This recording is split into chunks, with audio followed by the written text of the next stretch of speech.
This is a 1983 KTM X CW 450. Now, the way that you can tell that this is a 1983 KTM is, look at this giant ass piece in the front. Like, this is really excessive, which they stopped doing after 83 and really started trimming down. And these butterfly wings that they have is another giveaway that it's a 83. Actually, I think they continued that on into 84 and 85, if I'm not mistaken. The airbag, which is stored here. So if you get in an accident, or you know, someone hits you from behind, or you are trying to do a stoppie but you mess up, KTM's got your back. Airbag will blow you in the face, keep you extra safe. Actually, it killed a few people back in 84, so they quit. And this is another feature just from the 80s. I think they switched it in the 90s, but this is actually, they partnered with Sega Genesis. It's actually a piece from one of their consoles. So it's pretty cool. I mean, see, like, and how you know it's from Sega Genesis is, or how you know it's from a game thing is, let's see if my camera will focus, you can see this plus and minus, which was kind of on the, I think those were buttons on the controllers, maybe. I might have just made that up. Come on, little piece of shit. Focus. This. The KTM's only nipple. If you remember back from my other bike review, I think it was a WR250, that bike had nipples, 2 nipples actually. This one only has 1, and this is it. That's how you make this bike happy. This right here is a fan for your crotch. Pretty straightforward. You can tell it's from the 80s. It's real clunky. And basically what this does is, on hot days, you are freaking sweating your balls off if you're a boy. And this fan, you just kickstart it with this little button here. And it basically just blows air up your crotch for a few minutes to cool you down. Now, this is a very distinguishing characteristic of KTM bikes, is the seat. Most dirt bikes are not this way, and if they are, hashtag get f***ed. Look how tiny this seat is. This was actually recreated from the spine of a dolphin. Ooh. It is very slender and sleek like a dolphin, and you actually feel like you're riding a dolphin when you're on the motorcycle. This is another feature that they made really clunky. This is excessive, and they've trimmed it down. Thank God. You know, you're wasting metal, KTM.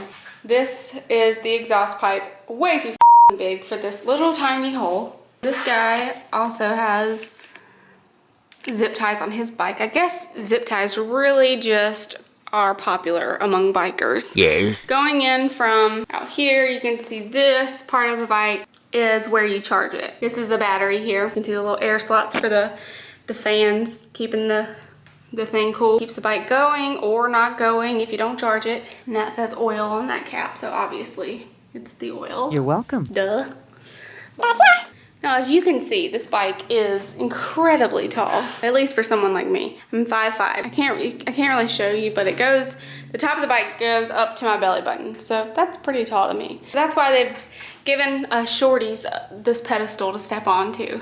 This is the power button. That's how you turn it on and off. That's the like clip art image for power. You know, some people get confused and think that's it on the tire or on the rim. That's not it. Just don't be caught on the side of the road pushing that, because that's not going to make your bike start. The gas tank. It was very inefficient and very small back in the 80s. This is where you take this little valve out, pop the gas tank in, or pop the gas nozzle in, pump some gas. You're good to go for about a solid 20 minutes. Every KTM had to have new gas tanks put in because they're trying to save money, and they paid the price in the long run. Just one more thing about this bike, and I think that's about everything you need to know about the KTM 450 from 1983. This one's still actually in mint condition. That's why it looks so great, minus this giant fairing in the front. That's excessive. We already talked about that. We've already talked about the butterfly handlebars that they don't make anymore. Guys were complaining that it looked too sissy. Yes. So one more thing before we go. It is the rim. Now this was a feature that they still implement to this day, and it is this. It's called the dip cup. Now what that is for those of you who dip, you park your bike, spit your dip into that. When you ride, it just slings out, just gets everywhere like mud. You don't even realize, you don't even know it.